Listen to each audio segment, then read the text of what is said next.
Listeners, hold on to your hearts. The most shocking moment happened right in the middle of the royal garden. Queen Nneka, the powerful ruler of the Igbo lands, held the trembling hands of a poor servant girl named Chidinma. With tears in her eyes, the queen whispered the unbelievable truth, "My child, the old trash picker you gave water to, that was me." Chidinma's eyes grew as wide as the full moon. She looked at the queen's face, and suddenly, she could see it, the same kind eyes of the old woman she had helped at her gate. The girl who everyone treated like death was now face to face with a queen who had worn rags just to find her. Chidinma's legs turned to water. Why would a queen do such a thing? And now that the secret was out, what would happen to Chidinma? Would she be punished? Would she be sent away? The truth was a beautiful but terrifying surprise. Our story really begins 2 months earlier, on a rainy Tuesday afternoon in the royal palace in Enugu. Queen Nneka sat in her quiet sitting room, her heart feeling like a heavy stone. Her only son, Prince Chinedu, was a good man, handsome, kind, and ready to be king. But finding him a wife was a big problem. So many girls from rich families smiled at him, but the queen saw the truth in their eyes. They loved his crown, his money, his palace, but they did not see the good man inside. She remembered her husband, the late king. Before he died, he held her hand and said, "Nneka, find our son a woman with a clean heart. A woman who loves people, not titles." The queen prayed every day for a sign. At that very moment, in a small village called Amanko, a young girl named Chidinma was on her knees, scrubbing a dirty floor.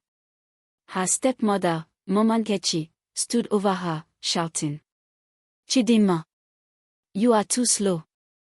Finish now, or you will not eat tonight." Chidinma's hands were raw and hurting, but she did not stop.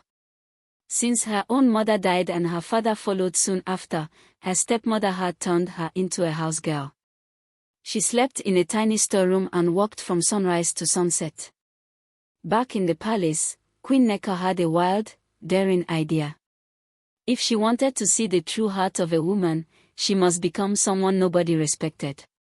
She must take off her crown and become invisible. The next morning, before the first cock crowed, the queen put on an old, faded wrapper and a threadbare blouse. She rubbed a little harmless charcoal on her arms to look dusty. She looked in the mirror and saw a tired, poor old woman. Her heart beat like a drum. This was her secret mission. Carrying a sack for collecting plastic bottles, Queen Nneka slipped out of the palace through a small gate used by market women. The busy upbeat main market was coming to life. She walked slowly, her head down. Her first test came quickly. A young man on a loud motorcycle yelled, "Old woman, move. You are blocking the road." He sped past, splashing muddy water on her wrapper. No one helped her up. No one showed any respect. For the first time in years, the queen felt what it meant to be seen as nothing. In the village, Chidinma's suffering continued. Her 2 stepsisters, Uche and Obioma, wore beautiful dresses and went to school. Chidinma had to wash their uniforms, cook their food, and clean their room. They called her the house girl and never used her name. That evening, as Chidinma fetched water from the well, she cried silent tears. She felt completely alone in the world. For 1 whole week, Queen Nneka continued her disguise.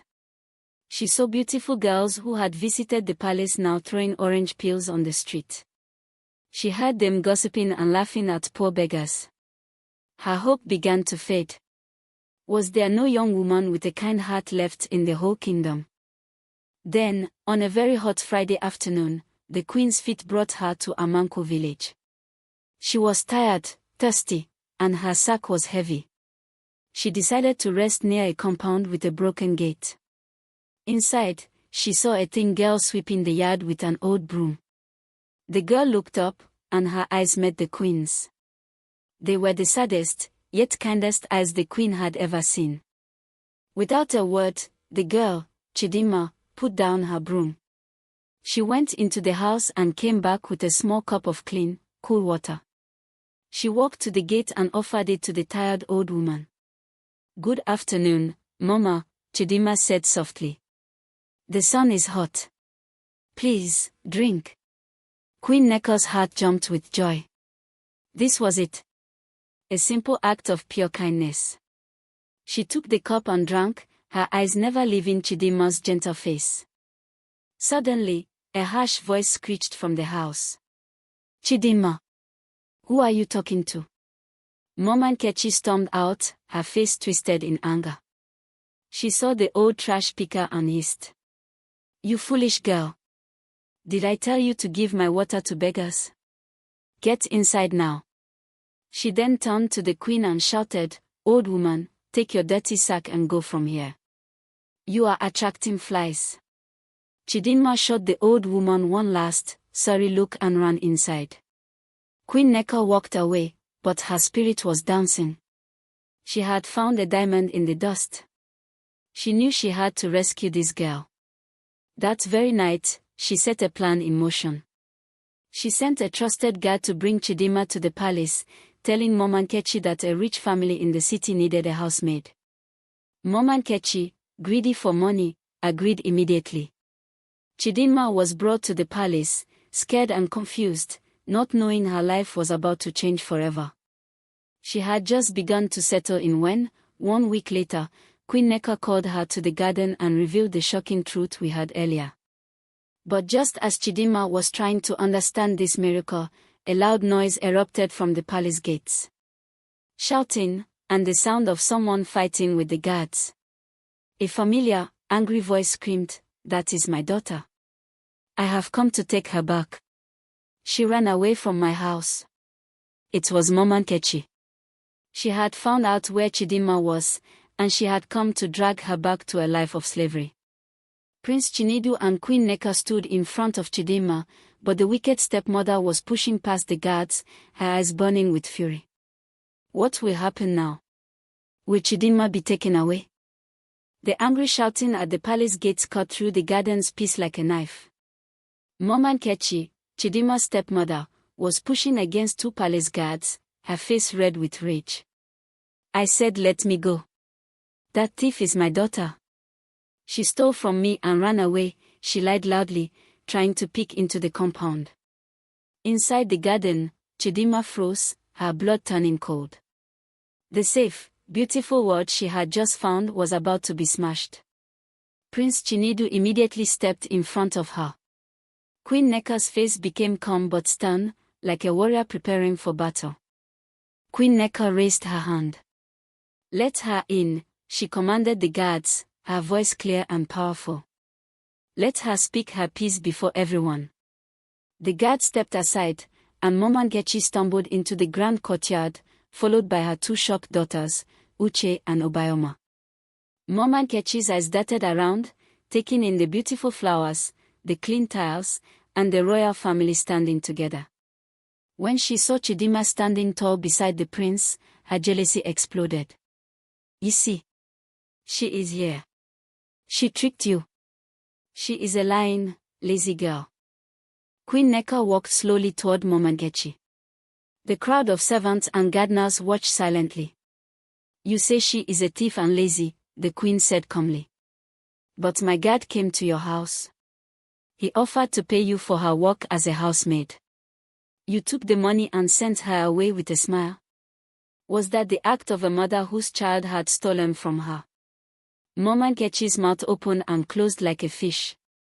She had not expected the queen to know this. Then, Chidinma found her voice. She walked forward, her heart pounding, but her voice did not shake. "Mama Nkechi," she said, looking directly at the woman who had tormented her for years. "You have never called me your daughter. You gave me your children's leftovers to eat. You made me sleep on a mat in the storeroom. You sold my father's things and told everyone I was a poor relative. I did not steal. I only prayed for God to save me." Her words, full of quiet truth, echoed in the courtyard. Everyone could feel her pain. Mama Nkechi, trapped by her own lies, became desperate. She is nothing. A village rat. She is not fit to clean your floors, let alone stand near a prince, she shouted, pointing a bony finger. Prince Chinedu could stay quiet no longer. He stepped forward, his presence commanding respect. You are wrong, he said, his voice strong and sure. This village rat has a purer heart than any rich girl I have met. She showed kindness to a stranger when she had nothing for herself. That is the heart of a true queen. And that is the woman I have chosen. A deep silence fell. Mama Nkechi and her daughters finally understood. Chidinma was not a servant here. She was a chosen bride. Uche and Obayoma looked at their stepsister in her simple but clean dress, standing with a prince, and shame washed over their faces. Queen Nneka then delivered her judgment. Mama Nkechi, you sold a child for money. You have no love in your heart. You will leave my palace now and never return. The money you were paid is yours to keep, but if you ever trouble Chidinma again, the law will deal with you. Go. Defeated and humiliated, Mama Nkechi was led away by the guards, her daughters shuffling behind her, not daring to look back. Chidinma watched them go, and a heavy weight she had carried for years finally lifted from her shoulders. She was free. Truly free. Queen Nneka put a gentle arm around her. Your old life is gone, my child, she whispered. Now, your new life begins. 2 weeks later, the entire kingdom was invited to a great celebration at the palace. It was not just a wedding, it was the coronation of a new king and queen. Chidinma, dressed in the most beautiful, white and gold oge wrapper with a beaded crown sitting lightly on her neatly braided hair, looked like a dream. As she walked down the long aisle toward Prince Chinedu, now dressed in royal red and black, tears of joy streamed down her face. Every step was a step away from the lonely, hungry girl she had been. The high priest blessed them, and they exchanged vows under the open sky. Then, the elder placed the king's crown on Chinedu's head. Next, Queen Nneka herself placed the queen's crown on Chidinma's head. You were called nobody, the older queen said softly for all to hear. But today, you become everybody's mother. Rule with the same kindness you showed a poor old woman. The crowd erupted in cheers, drums beating, people dancing. Chidinma, now Queen Chidinma, held her husband's hand, her smile bright and full of love. And so, the tale spread far and wide, how a wise queen became a trash picker to find a true heart, and how a kind girl's simple act of offering water led her to a throne. Chidinma and Chinedu ruled with fairness and compassion for many, many years. They never forgot the lesson of the story, that the greatest treasure a person can have is not gold or a title, but a good and kind heart. And they lived happily ever after. This is the end of the story. Kindly like, share and subscribe for more inspiring story like this.